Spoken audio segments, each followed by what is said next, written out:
Zelensky की जिद ने पुतिन और ट्रंप दोनों को भड़का दिया है। पुतिन बम की बौछार कर रहे हैं तो ट्रंप अल्टीमेटम दे रहे हैं। जेलेंस्की के पास सिर्फ 3 हफ्ते का समय बचा है। यूरोपीय देशों के पास कुछ दिन की मोहलत बची है। चौथे साल में जाते ही रूस यूक्रेन युद्ध में एटम बम फट जाएगा।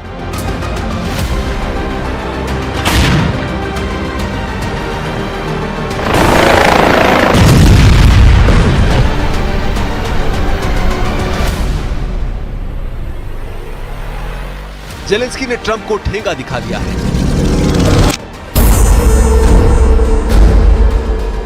जेलेंस्की पुतिन की कोई बात सुनने को तैयार नहीं है। जेलेंस्की की इसी अकड़ ने पुतिन को इतना भड़काया है कि कीव से खार्किव तक जलने लगा है।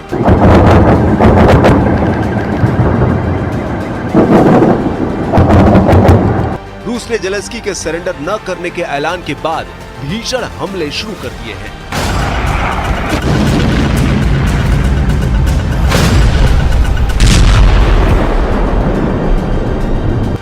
फरवरी की रात रूस ने 80 फाइटर ड्रोन से कीव पर हमला किया है। ड्रोन से दागी गई मिसाइल के धमाके से जेलेंस्की का पैलेस भी दहल गया है। यूक्रेन एयर डिफेंस रात भर रूस के ड्रोन अटैक की मार झेलने पर मजबूर हो गए हैं। प्रेसिडेंट ट्रंप ने जब से युद्ध में पुतिन को जीता हुआ बताया है, तब से रूस के हमले में तेजी आई है।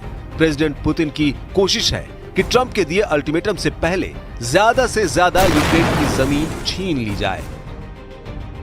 उधर ट्रंप यूक्रेन युद्ध को जल्द से जल्द खत्म करने के मूड में है, लेकिन जेलेंस्की अभी भी रूस के आगे झुकने को तैयार नहीं, जिससे यह तय हो चुका है कि ट्रंप को जेलेंस्की के खिलाफ एक्शन लेना पड़ सकता है।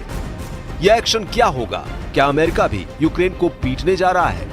कम से कम ट्रंप का गुस्सा तो यही बता रहा है।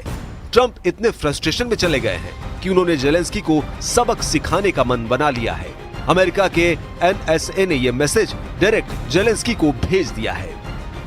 Look, President Trump is obviously very frustrated right now with President Zelensky. The fact that he hasn't come to the table, that he hasn't been willing to take this opportunity that we have offered. I think he eventually will get to that point, and I hope so very quickly. Trump के out of control होने की कई वजह है। Zelensky उनकी हर बात को नकारते जा रहे हैं। प्रेसिडेंट ट्रंप ने जेलेंस्की से कहा कि पुतिन के आगे सरेंडर कर दो। जेलेंस्की ने साफ इनकार कर दिया है। ट्रंप ने ऑर्डर दिया कि जेलेंस्की अमेरिका को अपने देश का 50% खनीज दे तो सिक्योरिटी मिलेगी। जेलेंस्की ने मना कर दिया है। ट्रंप चाहते हैं युद्ध समझौता करके जेलेंस्की रूस के कब्जे वाली जमीन भूल जाए। इसके लिए भी जेलेंस्की तैयार नहीं है। ट्रंप ने ऐलान किया है कि यूक्रेन को कभी भी नेटो सदस्य नहीं बनने देंगे। इस पर भी जेलेंस्की ने आपत्ति जताई है।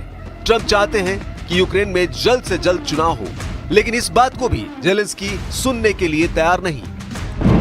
Обов'язково настане день, коли ми прозвітуємо про успіхи, контролюються окупантами. Настане день і жодне газоєвне. जिस अमेरिका के दम से जेलेंस्की 3 साल से रूस जैसे देश से युद्ध लड़ रहे हैं, उसकी हर बात की नाफरमानी उन्हें भारी पड़ सकती है। प्रेसिडेंट ट्रंप ने क्लियर ऑर्डर दिया है कि यूरोप और यूक्रेन दोनों सिर्फ 3 हफ्ते के भीतर सरेंडर पेपर पर साइन कर दें।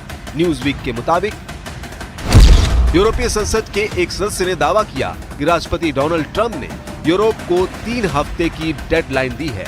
इस टाइमलाइन में यूक्रेन को रूस के सामने आत्मसमर्पण करवाने की कोशिश सभी यूरोपीय देश को करना है। समझौते की शर्त में यूक्रेन को नेटो से दूर रहना और कब्जे वाले इलाके को भूल जाना शामिल है।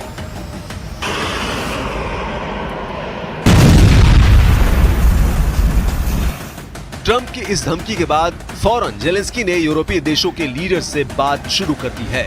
जेलेंस्की ने ऐलान किया है कि उन्होंने फ्रांस और ब्रिटेन से यूक्रेन की सिक्योरिटी का ख्याल रखने की अपील की है।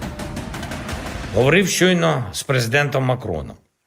Ми скоординували наші позиції, ми обговорили подальші кроки, зокрема погляди на гарантії безпеки. जेलेंस्की अपना दांव चल चुके हैं। अब बारी प्रेसिडेंट ट्रंप की है। जो यूरोपीय देशों पर प्रेशर बनाने के लिए बहुत जल्द बात करने वाले हैं। ये भी साफ है कि यूरोपीय देश उसी लकीर पर चलेंगे जो अमेरिका खींच देगा। ट्रंप जेलेंस्की के लिए जाल बिछा चुके हैं। यूक्रेन को यूरोप से अलग थलग कर ट्रंप बेबस कर डालेंगे। सुपर पावर ने यूक्रेन को कमजोर करने के लिए हथियार सप्लाई पर लगभग ब्रेक लगा दी है। यूक्रेन के रक्षा और खुफिया मामलों पर संसदीय पैनल में शामिल सांसद रोमन कोस्टेंको ने कहा कि यूक्रेन को हथियार की बिक्री और डिलीवरी में शामिल कुछ अमेरिकी कंपनियां अब राजनीतिक फैसलों का इंतजार कर रही हैं। कोस्टेंको ने एक इंटरव्यू में कहा कि उनकी जानकारी के मुताबिक बेचे जाने वाले हथियारों की डिलीवरी बंद हो गई है। जिन कंपनियों के हथियारों को यूक्रेन भेजना है वो सब ट्रंप के इशारे का इंतजार कर रही हैं। रूस को जब से जानकारी मिली है वो युद्ध में पूरी तरह से जीत के लिए उतावला हो रहा है। हकीकत में अमेरिका की बेरुखी जेलेंस्की को ले डूबेगी। अगर ट्रंप की बात जेलेंस्की ने नहीं मानी तो मुमकिन हो यूक्रेन का वजूद मिट जाए। ऐसे हालात आए उससे पहले जेलेंस्की के पास बचने का एक ही रास्ता है, वो है यूक्रेन के खजाने में ट्रंप का आधा हिस्सा। सुपर पावर की सारी कवायद ही यूक्रेन के अनमोल खजाने को हासिल करने की है। यूक्रेन के पास 20 titanium, lithium, beryllium, manganese, gallium, uranium, zirconium, graphite, apatite, fluorite और निकल जैसी धातुओं का अकूत भंडार है। रूस ने यूक्रेन के इसी खनिज संसाधनों के 70% हिस्से पर कब्जा जमा लिया है। यूक्रेन की जमीन में मौजूद इस खजाने की कीमत करीब $26 ट्रिलियन आंकी जाती है।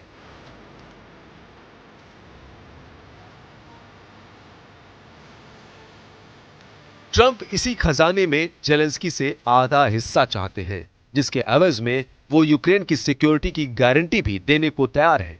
मगर जेलेंस्की को ये ऑफर मंजूर नहीं।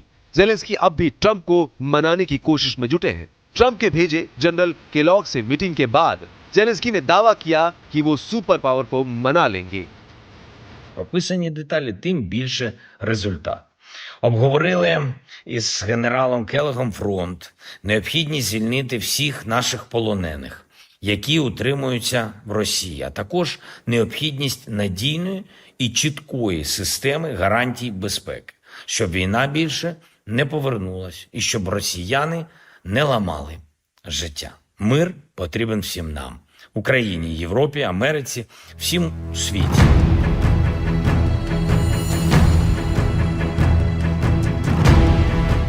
ट्रंप लीडर से पहले एक प्योर बिजनेसमैन है। बिना मुनाफे के वो एक भी कदम नहीं उठाने वाले और अगर कहीं अमेरिका का नुकसान दिखा तो सुपर पावर किसी भी देश को बर्बाद करने के लिए कुख्यात है। इसलिए ट्रंप के 3 हफ्ते के अल्टीमेटम से यूरोपीय देश डरे हुए हैं।